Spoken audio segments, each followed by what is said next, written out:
Bismillahirrahmanirrahim. Assalamualaikum warahmatullahi wabarakatuh.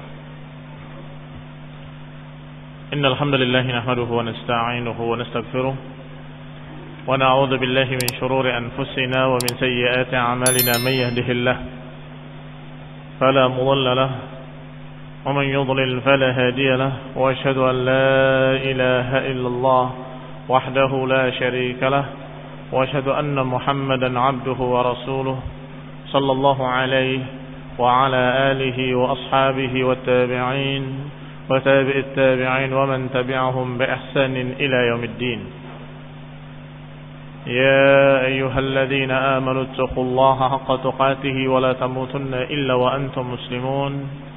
Ya ayyuhan nasu taqu rabbakum alladhi khalaqakum min nafsin wahidah وخلق منها زوجها وبث منهما رجالا كثيرا ونساء واتقوا الله الذي تساءلون به والأرحام إن الله كان عليكم رقيبا يا أيها الذين آمنوا اتقوا الله وقولوا قولا سديدا يصلح لكم أعمالكم ويغفر لكم ذنوبكم ومن يطع الله ورسوله فقد فاز فوزا عظيما.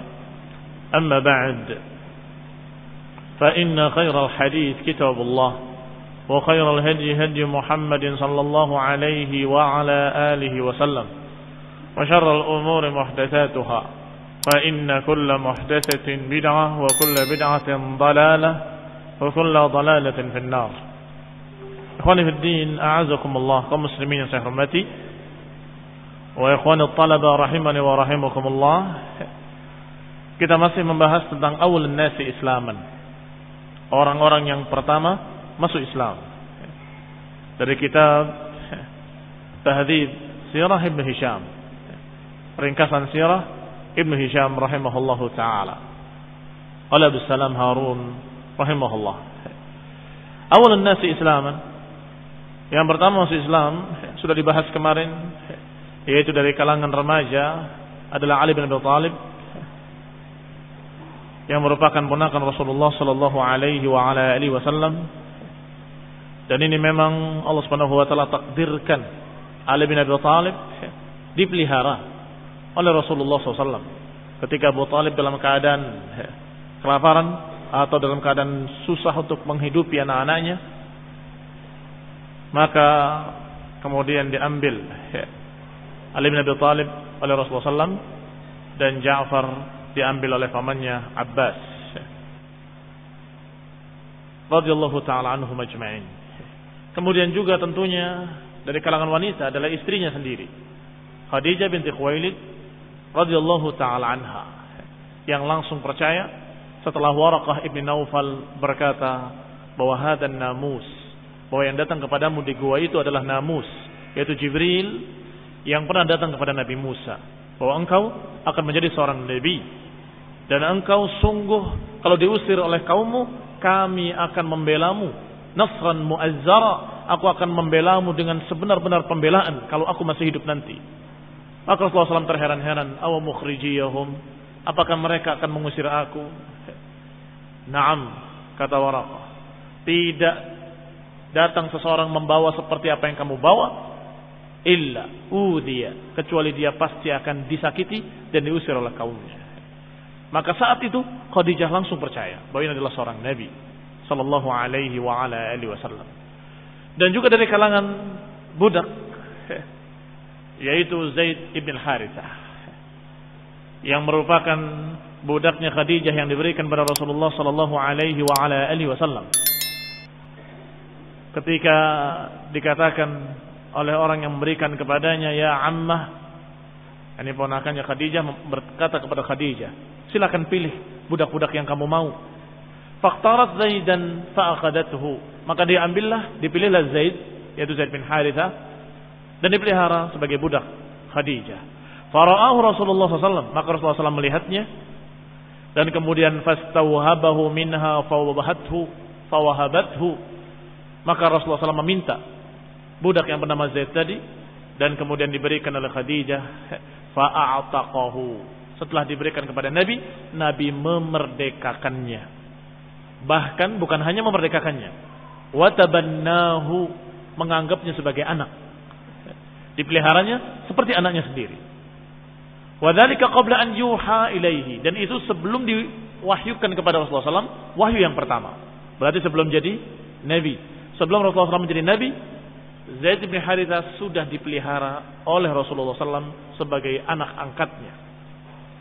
Sampai kemudian Rasulullah SAW menjadi nabi dan mengajarkan la ilaha illallah, maka dari budak yang pertama masuk Islam atau bekas budak yang dijuluki dengan maula, bekas budak disebut dengan maula, adalah Khadijah, adalah Zaid bin Harithah radhiyallahu taala anhu.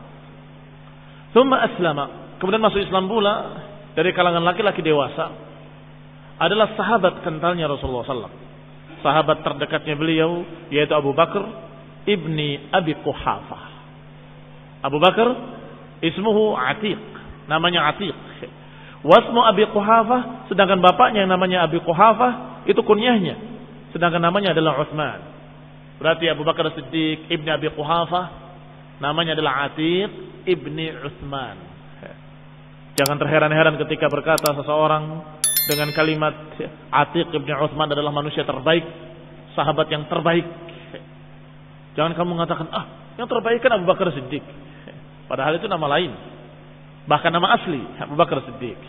Adapun yang tadi Abu Bakar adalah kunyah beliau. Demikian pula Abu Quhafah adalah kunyah bapaknya, maka namanya Atiq. Wasmu abihi Utsman.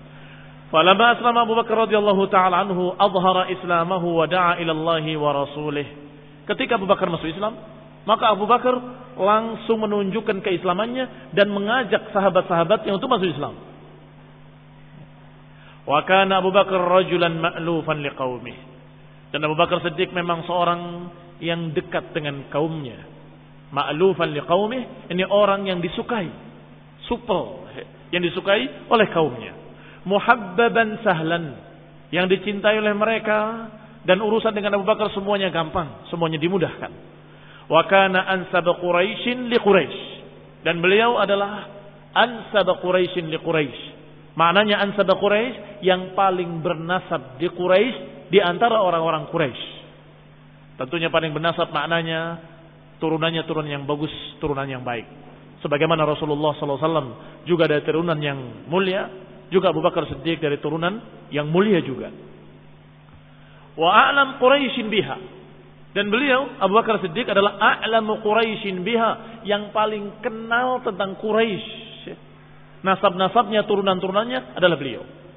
Sehingga dikatakan a'lamu bi ansabi Quraisy Abu Bakar. Orang yang paling hafal, paling tahu tentang nasab-nasab orang Quraisy adalah Abu Bakar Siddiq radhiyallahu taala anhu. Qala wa bima kana fiha min khairin wa syarr, dan juga beliau tahu tentang Quraisy, sejarahnya, wa ma kana fiha min khairin wa syarr. Dia tahu kebaikan-kebaikan yang ada pada mereka dan kejelekan-kejelekan yang ada pada mereka. Kalau Bani Fulan kelebihannya ini, kekurangannya ini. Kalau Bani Fulan kekurangannya ini, kelebihannya itu. Kalau Bani Adi kelebihannya ini, kekurangannya itu. Kalau Bani Sa'adah ini, kekurangannya ini, kelebihannya. Tahu min khairin wa syarr dari Quraisy. Kelebihan dan kekurangan Quraisy dia tahu. Ini Abu Bakar Siddiq radhiyallahu taala anhu. Wa kana rajulan tajiran, dan Abu Bakar adalah seorang tajir, pedagang kaya. Dza khuluqin wa ma'ruf, memiliki akhlak yang baik dan terkenal orangnya yang berakhlak mulia dan pedagang yang kaya. Wa kana rijalu qaumihi ya'tunahu wa ya'lafunahu li ghairi wahidin minal amr. Kaumnya sering berdatangan ke rumah beliau, menemui beliau, ya'tunahu wa ya'lafunahu, mendatanginya dan berbicara dengannya, li ghairi wahidin minal amr, bukan hanya pada satu masalah. Artinya dalam banyak masalah. Ada masalah ini datang ke Abu Bakar, ada masalah itu datang ke Abu Bakar, ada masalah apapun datang kepada Abu Bakar. Kenapa demikian? Li'ilmihi, karena ilmunya tadi. Dia tahu tentang nasab-nasab Quraisy, tahu kelebihan dan kekurangan masing-masing sukunya, dan juga dia memiliki pengalaman yang luas, dan juga litijaratihi, karena perdagangan beliau. Sehingga beliau juga tahu tentang luar negeri, bukan hanya dalam negeri. Dia tahu bagaimana Syam, bagaimana Yaman. wa husni mujalasatihi. Dan yang ketiga, karena Abu Bakar disukai karena bagaimana beliau bermajlis. Kalau bermajlis sopan, santun, berbicaranya bagus, maka dikatakan karena husni mujalasatihi, karena baiknya dalam bermajlis. Ini beliau radhiyallahu taala anhu. Sudah demikian keadaannya sebelum Islamnya. Faja'ala yad'u ila Allah wa ila al-Islam. Maka ketika beliau masuk Islam, tidak hanya untuk dirinya, tapi beliau mengajak kepada Allah, mengajak untuk masuk Islam siapa-siapa yang wathaqa bihi, siapa-siapa yang beliau percaya kepadanya. Yani yang ngatak bihi, yang dia percaya dengannya. Radhiyallahu ta'ala anhu. Min qaumihi, dari kaumnya. Ini kelihatannya orang bisa diajak. Dan saya percaya dengan dia, itu orang dekat saya, diajak. Mimman yaghshahu wa yajlis ilaih, yaitu orang-orang yang biasa berdatangan kepada Abu Bakar, yang biasa bermajlis dengan Abu Bakar, atau yang biasa berdatangan untuk meminta nasihat-nasihat, maka Abu Bakar menasihatinya. Di antara nasihatnya setelah beliau masuk Islam adalah ajaran Islam, mengajarkan tauhid la ilaha illallah dan mengajarkan bahwa Muhammad adalah Rasulullah sallallahu alaihi wa ala alihi wasallam.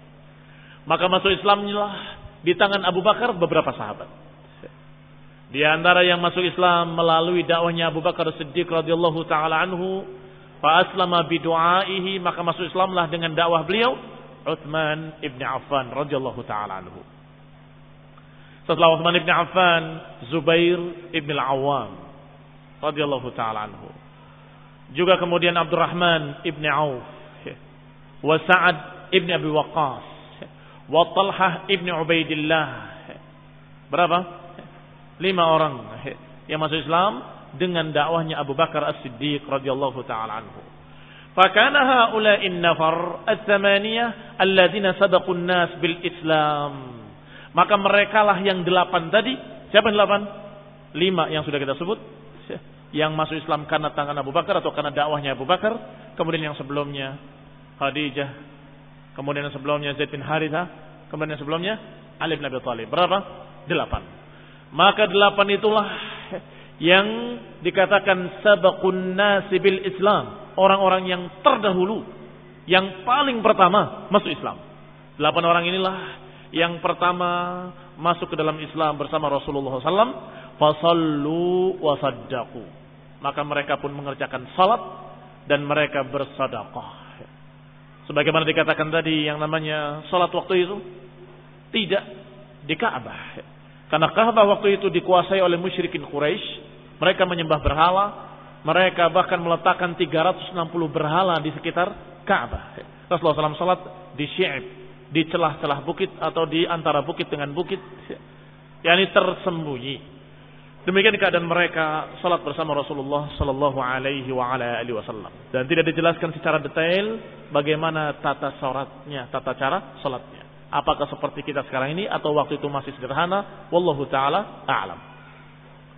Tsumma aslama Abu Ubaidah ibn Jarrah. Setelah itu masuk Islam pula Abu Ubaidah ibn Jarrah, wa Abu Salamah ibn Abdul Asad, wal Arqam ibn Abil Arqam, wa Utsman ibn Mad'un.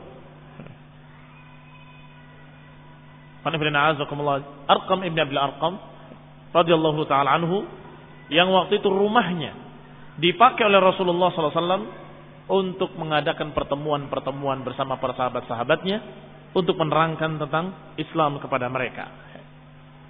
Yad'un nas fiha ilal Islam. Rasulullah SAW mengajak mereka kepada Islam, menerangkan mereka tentang Islam di rumahnya Arqam ibn Abil Arqam. Wa kanat daruhu 'ala as-Safa. Sedangkan rumah Arqam ibn Abil Arqam di Bukit Safa. Berkumpul di sana, agak terpencil rumahnya sehingga aman dari pengetahuan musyrikin. Hatta takamalul muslimuna 40 rajulan. Terus bertambah di rumahnya Arqam ibn Abil Arqam sampai berjumlah 40 orang. Nah, disebutkan orang-orangnya setelah yang tadi disebutkan, setelah Arqam ibn Arqam, Utsman ibn Mad'un, wa akhuhu dan saudaranya, akhawahu dan 2 saudaranya, Qudamah dan Abdullah, dua-duanya Ibn Mad'un. Wa Ubaidah ibn al-Harith, dan Ubaidah ibn al-Harith. Wa Sa'id ibn Zaid ibn Amr, wa imra'atuhu, dan istrinya Fatimah, ukhtu Umar bin Khattab, yang merupakan saudara perempuan Umar bin Khattab. Kemudian Asma binti Abi Bakar, dan juga Aisyah binti Abi Bakar. Kedua-duanya adalah wanita anaknya Abu Bakar As-Siddiq radhiyallahu taala anhu. Wa hiya yawma idin saghirah, dan ketika itu dalam keadaan masih kecil Aisyah radhiyallahu taala anha. Juga yang masuk Islam di awal-awal pertama adalah Khabbab ibn al-Arat, yang akhirnya di zaman Khawarij beliau dibunuh oleh kaum Khawarij, dibantai bersama keluarganya. Abdullah Khabbab ibn al-Arat, anaknya Abdullah ibn Khabbab ibn al-Arat yang dibantai oleh Khawarij. Wa Umair ibn Abi Waqqas, wa Abdullah ibn Mas'ud, wa Mas'ud ibn al-Qari, wa Salid ibn Amr, wa Ayyash ibn Abi Rabi'ah, dan juga istrinya Asma binti Salamah, dan juga Khunais ibn Hudzafah, Amir ibn Rabi'ah, wa Abdullah ibn Jahsh, wa akhuhu, dan saudaranya Abu Ahmad, dan juga Ja'far ibn Abi Talib, wa imra'atuhu, dan juga istri Ja'far yang bernama Asma binti Umais, dan juga Hatib ibn al-Harith, dan istrinya Fatimah binti Mujallil, dan saudaranya Hattab, dan juga istrinya Fukaihah binti Yasa, dan Ma'mar ibn al-Harith, dan As-Sa'ib ibn Uthman ibn Mad'un, dan juga Al-Muttalib ibn Azhar, wa imra'atuhu, dan juga istrinya Ramlah binti Abi Auf, dan Naham, namanya Naham, itu julukannya, namanya Nuaim ibn Abdullah, dan Amir ibn Fuhairah, dan Khalid bin Sa'id ibn al-As, dan juga istrinya Aminah binti Khalaf, dan juga Hatib ibn Amr, dan Abu Hudzaifah ibn Utbah ibn Rabi'ah, dan Waqid ibn Abdullah, dan Khalid, dan Amir, dan Aqil, dan Iyas, yang semuanya Banul Bukair, semuanya anak-anak Bukair. Berarti Khalid ibn Bukair, wa Amir ibn Bukair, dan Aqil ibn Bukair ibn Abdi Yalail, ibn Abdi Yalail, wa Ammar ibn Yasir, wa Suhaib ibn Sinan Ar-Rumi radhiyallahu taala anhum ajma'in. Semoga Allah meridai mereka semuanya para sahabat yang masuk Islam di awal-awal pertama. Adapun yang sebut terakhir, Suhaib ibn Sinan Ar-Rumi. Suhaib bin Sinan dijuluki dengan Ar-Rumi karena memang dari Romawi, tapi diriwayatkan bahwa beliau itu sesungguhnya turunannya turunan Arab. Kemudian dalam keadaan masih kecil dia dijual sebagai budak sampai di Romawi. Maka besar di sana sampai dia tidak lagi bisa fasih berbahasa Arab ketika kembali ke Arab, ke Mekah. Sehingga dijuluki dengan Suhaib Ar-Rumi. Karena memang lahjahnya masih seperti Romawi atau mirip dengan Romawi, karena bahasa Arabnya kurang lancar sejak kecil dia di Romawi. Demikian keadaan beliau Suhaib ibn Sinan Ar-Rumi radhiyallahu taala anhu. Baik, setelah mereka masuk Islam, semakin banyak mereka berkumpul di mana? Di rumah Arqam ibn Abil Arqam. Diajarkan kepada mereka ayat-ayat Allah, diajarkan kepada mereka tauhid, la ilaha illallah, diajarkan kepada mereka agama mereka, sampai bertambah jumlahnya sampai berjumlah 40 orang. Thumma dakhala an-nas fil islami arsalan minar rijali wan nisa. Kemudian masuk Islam manusia arsalan. Arsalan yani rusulan. Berkelompok-kelompok atau bergolongan-golongan. Dari kalangan laki-laki maupun dari kalangan wanita. Hatta fasha dzikrul Islam, hingga tersebar dzikr al-Islam. Mulai tersebar sebutan tentang Islam. Ada ajaran baru katanya ajaran Islam, ada ajaran baru katanya dibawakan atau dibawa oleh Muhammad, ada begini ada begitu sallallahu alaihi wa alihi wasallam. Mulai mereka mendengarkan berita-berita tentang Islam di Mekah. Wa tuhaddits bihi, dan diperbincangkan oleh masyarakat, pro dan kontra. Sebagian mendukung, sebagian menentang, sebagian mengejek, sebagian lagi mengatakan begini begitu. Tetapi orang-orangnya secara pasti mereka tidak tahu siapa-siapa saja. yakni karena mereka masih sembunyi-sembunyi di rumahnya Arqam ibn Abil Arqam. Dan ketika salat mereka juga sembunyi-sembunyi, salat di syi'ib-syi'ib, di celah-celah bukit, di antara bukit dengan bukit. Thumma inna Allah azza wa jalla amara rasulahu sallallahu alaihi wa ala alihi wasallam an yasda'a bima ja'ahu. Sampai kemudian Allah Subhanahu wa taala memerintahkan nabinya dan rasulnya untuk menegaskan dakwah ini. Fasda' bima tu'mar wa a'rid 'anil musyrikin. Diperintahkan oleh Allah Subhanahu wa taala untuk menegaskan dakwah ini, sehingga diperintahkan untuk tidak sembunyi-sembunyi lagi. Diperintahkan untuk terang-terangan, an yasda'a bima ja'ahu minhu, untuk menegaskan apa yang dibawa olehnya, wa an yubadin nasa bi amrihi, untuk menegaskan dan mengajak manusia secara langsung untuk masuk ke dalam Islam dan untuk menerima dakwah al-Islam. Wa kana ma akhbar Rasulullah sallallahu alaihi wasallam amrahu wastatara bihi ila an amarahu Allah bi idhari dinihi 3 sinin min mab'athihi. Adapun antara ketika sembunyi-sembunyi, ma akhbar Rasulullah bin amrih, ketika Rasulullah SAW menyembunyikan urusannya, wastatara bihi, dalam keadaan menutupi dakwahnya, sampai Allah perintahkan fasda' bima tu'mar, itu jaraknya 3 tahun.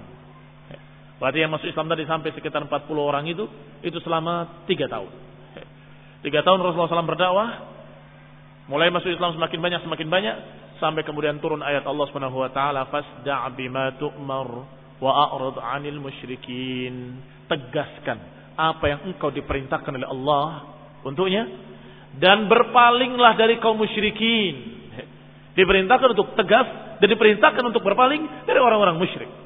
Juga ayat Allah Subhanahu wa taala yang memerintahkan untuk berdakwah dengan tegas, dengan terang-terangan, adalah ayat Allah Subhanahu wa taala yang mengatakan, wa anzir ashiratakal aqrabin. Berilah peringatan kepada kerabat dekatmu, ashirataka al-aqrabin, kerabat dekatmu. Ini perintah Allah Subhanahu wa taala. Mana namanya kerabat dekat adalah famili-familinya, keluarganya, paman-pamannya, ponakan-ponakannya, dan semua orang dari anak-anak pamannya, misan-misannya, semua itu aqrabin. Maka kata Allah, anzir ashiratakal aqrabin, peringatkan kepada mereka semuanya kerabat-kerabat dekatmu. Wahfid janahaka liman ittaba'aka minal mu'minin, dan rendahkan sayapmu kepada orang-orang yang mengikutimu dari kalangan mukminin. Diperintahkan untuk tidak sombong kepada orang-orang yang sudah beriman. Diperintahkan untuk merendahkan sayap, yakni tawadhu', tidak sombong, tidak ujub, tidak bangga diri. Wa qul, kata Allah, dan katakanlah, inni anan nadhirul mubin. Katakan pada mereka, sungguh aku adalah pemberi peringatan yang sangat gamblang, pemberi peringatan yang sangat jelas. Muslimin yang saya hormati. Lihat bagaimana Allah Subhanahu wa taala memerintahkan nabinya untuk menegaskan dakwahnya, untuk menegaskan dengan kalimat tauhid la ilaha illallah, untuk menegaskan kepada seluruh manusia, terutama al-aqrabin. Maka kita mendapatkan 2 perkara. Yang pertama, hendaklah kita mengajak seluruh manusia, bukan kelompok tertentu. Yang kedua, utamakan ashirataka al-aqrabin, utamakan kerabat dekat kalian untuk didakwahi. Maka Rasulullah SAW sesuai dengan perintah Allah, dikumpulkan kerabat-kerabatnya, saudara-saudaranya, dikumpulkan. Dan kemudian beliau menyatakan kepada mereka, sungguh ar-ra'id la yakdibu ahlah. Kalimat pertama yang diucapkan, ar-ra'id la yakdibu ahlahu. Sungguh orang yang dalam keadaan cerdas, orang yang tidak stres, orang tidak gila, orang yang masih normal, tidak mungkin akan mendustai keluarganya. Walau kadzabtun nasa jami'an, kalaupun aku mendustai seluruh manusia, aku enggak akan mendustai keluargaku sendiri. Maka dengarkanlah bahwa aku sesungguhnya adalah Rasul yang diutus oleh Allah Subhanahu wa taala kepada kalian seluruhnya, untuk mengajak kalian agar beribadah kepada Allah dan tidak beribadah pada lainnya. Lihat, sebelum dakwah, sebelum menyatakan dengan dakwahnya kalimat la ilaha illallah Muhammad Rasulullah, beliau menyatakan bahwa al-ra'id la yukadzibu ahlah. Seorang yang ra'id tidak mungkin akan mendustai keluarganya. Tentunya orang yang cerdas akan berkata, betul. Kalaupun perampok sekalipun, penipu yang mendusai manusia, nggak akan menipu keluarganya sendiri. Maka ini dalil, bukti secara akal bahwa Rasulullah SAW tidak mungkin mendustai keluarganya dan pasti yang disampaikannya adalah hak.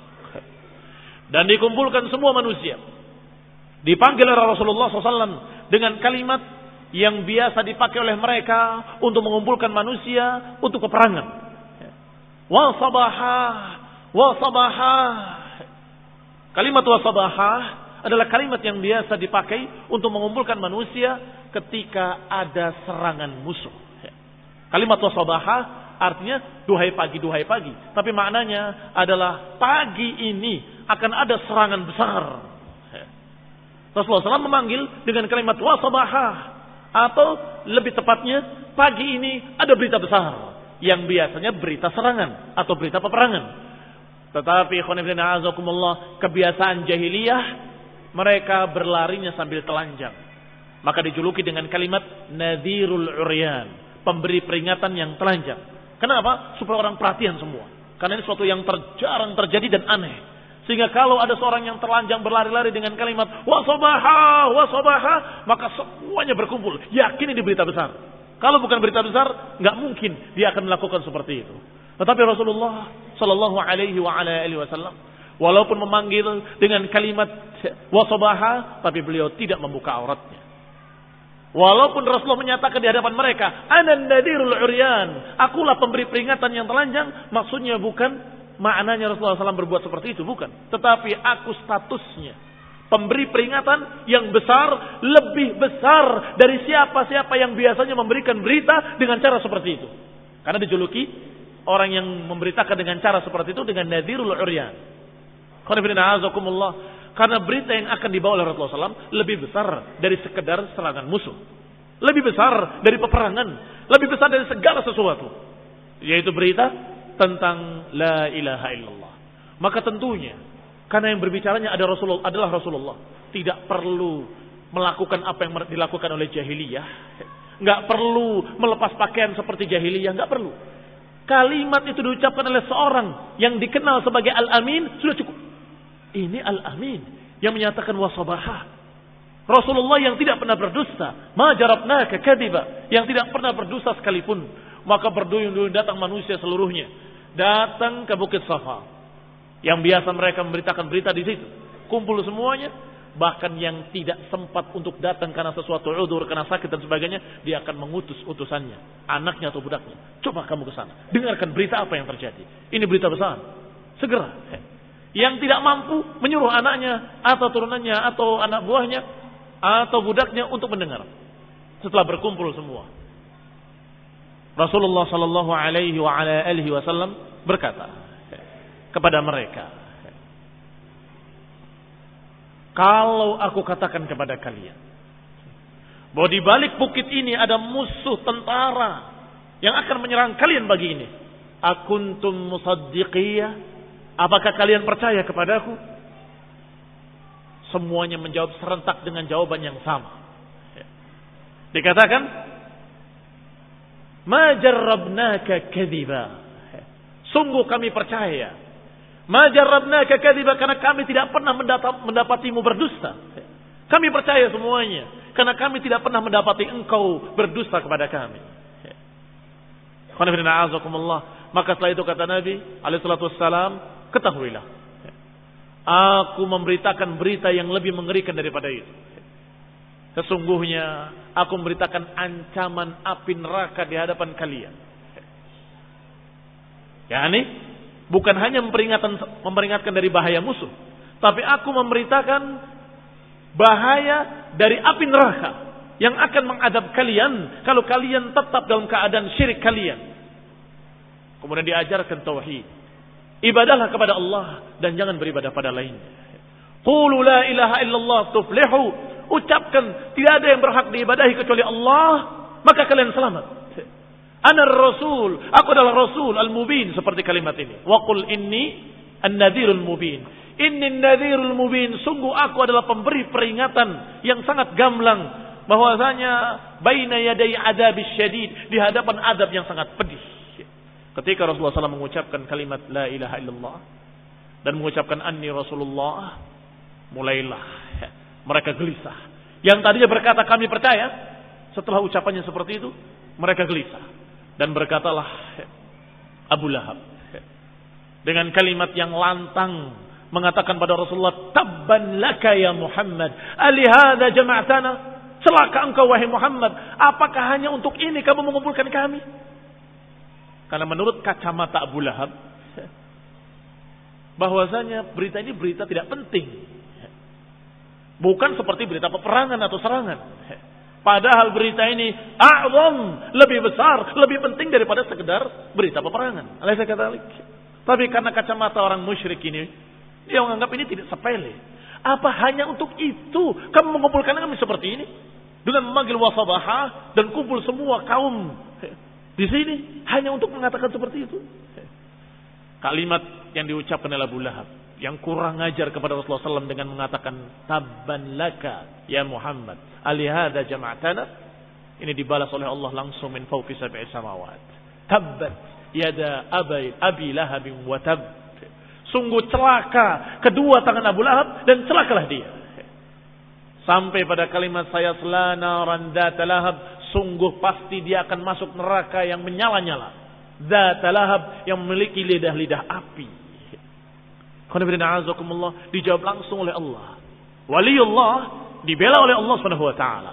Waliullah dicintai oleh Allah, maka Allah Subhanahu wa taala mengumumkan perang kepada siapa-siapa yang mengganggu wali-walinya. Man adzali waliyan, sebutkan dalam hadis qudsi. Man adzali waliyan faqad adzantuhu bil harb. Siapa yang mengganggu waliku, menyakiti waliku, aku umumkan perang kepadanya, kata Allah.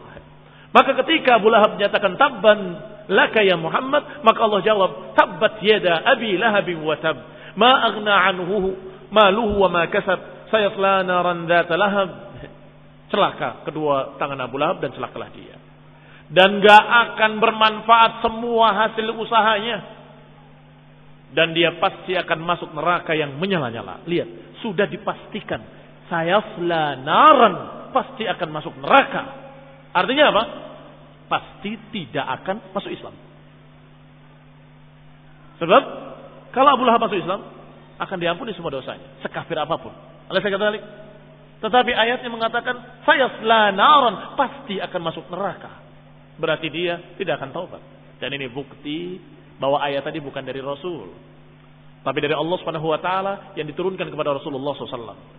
Artinya ayat ini turun dari Allah yang Maha Tahu, yang gaib, dari Allah yang Maha Tahu bahwa Abu Lahab tidak akan masuk Islam. Sehingga dengan tegas dikatakan sayasla naran dzata lahab. Kalau saja dari manusia bikin sendiri kemudian marah, celaka kamu, pasti akan masuk neraka. Ternyata masuk Islam. Tak dihapus, nggak jadi ayatnya. Karena ternyata masuk Islam.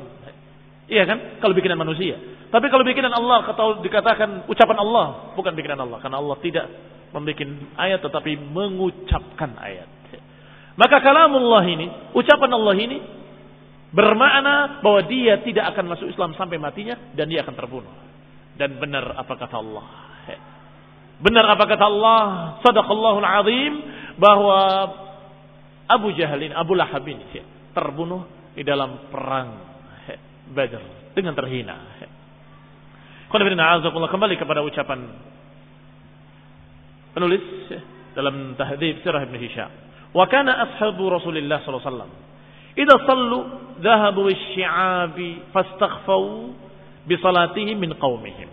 Dulunya karena itu menunjukkan dulunya ashab Rasulullah, para sahabat-sahabat Rasulullah sallallahu alaihi wasallam, idza sallau, kalau mereka salat mereka pergi ke syi'ab. Syi'ab bentuk jamak dari syi'ib, dan syi'ib sudah diterangkan, celah-celah di antara bukit dengan bukit. Mereka pergi ke sana, fastaghfau bi salatihim, mereka sembunyi dengan salat-salat mereka, min qaumihim, sembunyi dari kaumnya. Fa baina Sa'ad ibn Abi Waqqas fi nafarin min ashabi Rasulillah, maka ketika Sa'ad ibn Abi Waqqas salat seperti biasanya bersama sahabat-sahabat Rasulullah yang lain di Syi'bin, di salah satu celah dari celah-celah perbukitan, min syi'abi Makkah, dari celah-celah bukit-bukit Makkah, Idzahara alaihim nafarun minal musyrikin. Tiba-tiba didatangi beberapa orang dari kalangan musyrikin. Ketahuan. Wahum yusallun. Ketika mereka dalam keadaan salat. Fanakaruhum. Maka mereka pun mengingkarinya. Terheran-heran dengan salat mereka. Ngapain orang-orang ini? Wa'abu alaihim. Dan menjelekkan mereka. Abu dari kalimat aib. Dianggap itu adalah celaan. Dianggap aib. Ngapain kamu begini-begini dan sebagainya. Yani aba alaihi ma yasna'un. Mereka menganggap jelek apa yang diperbuat oleh kaum muslimin, oleh para sahabat bersama Rasulullah SAW. Hatta qataluhum. Sampai akhirnya terjadi keributan dan terjadi peperangan. Atau perangan dalam artian keributan. Maka ketika diserang oleh musyrikin tadi, daraba Sa'ad ibn Abi Waqqas yawma idzin rajulan minal musyrikin bilahha ba'irin fashajjahu. Maka Sa'ad ibn Abi Waqqas pada hari itu memukul seseorang dari kalangan musyrikin. Bilahha ba'irin fashajjahu. Dengan sesuatu yang biasa dipakai untuk mengikat untanya, dipukul ke kepalanya sehingga berdarah kepalanya. Fakana awwalu damin huriqa fil Islam. Ini adalah darah pertama yang tertetes di dalam sejarah dakwah Islam. Artinya walaupun keributan kecil tetapi sampai melukai dan berdarah. Maka inilah tragedi berdarah yang pertama terjadi dalam sejarah Islam. Falamma bada Rasulullah sallallahu alaihi wasallam qaumahu bil islami wa sada'a bihi kama amarahu Allah lam yab'ud anhu qaumuhu wa lam yaruddu alaihi hatta dzakara alihatahum wa abaha. Maka ketika bada Rasulullah, bada ini menunjukkan ketika Rasulullah menampakkan dakwahnya kepada mereka, kepada kaum musyrikin, kepada kaumnya, menampakkan bil Islam, menampakkan keislamannya, wasada'a bihi dan menegaskan dakwahnya, kama amarahullah, sebagaimana diperintahkan oleh Allah, sebagaimana kita ceritakan tadi. Maka ternyata lam yub'id anhu qaumuhu wa lam yaruddu alaihi hatta dzakara alihatahum wa'abaha. Falamma fa'ala dzalika 'azamuhu wa nakaruhu wa ajma'u khilafahu wa adawatahu. Maka kaumnya masih diam tadinya. Walam yaruddu alaihi, tidak membantah dakwah Rasulullah SAW. Sampai ketika menyebut tentang Tuhan-Tuhan mereka, bahwa Latta, Uzza dan Manat tidak memiliki manfaat ataupun madarat, tidak bisa menakdirkan apapun, nggak bisa menentukan apapun, maka disinilah menyebabkan mereka marah. Lihat, yang namanya dakwah tauhid terdiri dari dua sisi. Pertama, menerangkan wajibnya beribadah kepada Allah saja. Kedua, menerangkan batilnya peribadatan kepada selain Allah. Mesti hanya dua, atau mesti terdiri dari dua perkara. La ilaha illallah, tiada yang berhak diibadahi kecuali Allah. Maka otomatis ketika menyatakan la ilaha illallah, beribadahlah kepada Allah, jangan beribadah pada lainnya, tentunya akan diterangkan beribadahlah kepada Allah karena Allah yang menciptakan, Allah yang menentukan, Allah yang menakdirkan, karena Allah lah yang berhak diibadahi. Jangan beribadah pada lainnya karena yang lain tidak memiliki manfaat wala madarat, tidak memiliki apapun dari ketentuan-ketentuan takdir. Maka ketika berbicara tentang Tuhan-Tuhan mereka, marahlah musyrikin. Falamma fa'ala dzalika 'azamuhu wa nakaruhu, maka mereka mulai menganggap perkara besar, ini perkara besar. Wa nakaruhu, dan mereka mengingkarinya. Wa ajma'u khilafahu wa adawatahu, akhirnya mereka sepakat untuk memusuhi Rasulullah SAW dan para sahabatnya, dan mereka sepakat untuk menyelisihinya, wa adawatahu, dan memusuhinya. Illa man 'asama Allah Ta'ala, kecuali orang-orang yang Allah lindungi mereka dan Allah rahmati. Justru dengan dakwahnya Rasulullah mereka masuk Islam. Maka kecuali orang yang asamallahu minhum bil Islam, kecuali orang-orang yang Allah lindungi dengan keislaman. Wahum qalilun mustakhfun, dan mereka dalam keadaan sedikit dan sembunyi-sembunyi. Sembunyi dalam artian tidak menegaskan bahwa saya sudah masuk Islam, tidak. Tetapi ketika Rasulullah sudah tegas menyatakan tentang keislaman, mengajak la ilaha illallah, mereka marah semuanya. Tetapi tidak semua mukminin berani menyatakan saya sudah Islam. Tidak semuanya berani. Sebagian mereka mustakhfun, masih menyembunyikan jati dirinya bahwa dia sudah Islam. Demikian ikhwan fillah azakumullah. Awal pertama ditegaskannya dakwah tauhid oleh Rasulullah sallallahu alaihi wasallam dan diawali dengan keluarganya dan kemudian diumumkan kepada seluruh kaumnya dan ternyata terjadilah apa yang terjadi sebagai sunnatullah. Sebagai sunnatullah. Sunnatullah fil kaun artinya apa yang sudah ditentukan oleh Allah secara takdir. Orang yang berdakwah dengan dakwah tauhid pasti manusia akan menjadi dua golongan. Golongan yang menerimanya dan golongan yang menentangnya. Itu biasa. Itu suatu sunnatullah la tabdila li khalqih. Enggak ada perubahan pada sunnah-sunnah yang Allah takdirkan. Enggak ada perubahan pada perkara-perkara itu. Mesti setiap ada dakwah tauhid la ilaha illallah, mesti manusia akan terbagi menjadi orang-orang yang menerimanya dan orang-orang yang menentangnya. Maka kalau mau berdakwah tanpa konsekuensi, jangan harap akan bisa. Mau dakwah tapi nggak ada risiko. Saya mau dakwah tapi nggak mau risiko. Udah, jangan dakwah. Karena tidak mungkin. Seorang berdakwah pasti akan ada risikonya. Seorang yang mengajak la ilaha illallah, mengajak Muhammad dan Rasulullah, mengajak untuk beribadah pada Allah saja. Jangan beribadah pada berhala-berhala. Jangan beribadah pada kuburan, jangan beribadah pada batu, jangan beribadah pada tempat-tempat keramat, pasti akan mendapati tantangan. Pasti akan mendapati pertentangan dari mereka para pembela kuburan keramat, para pembela tempat keramat, para pembela batu-batu keramat.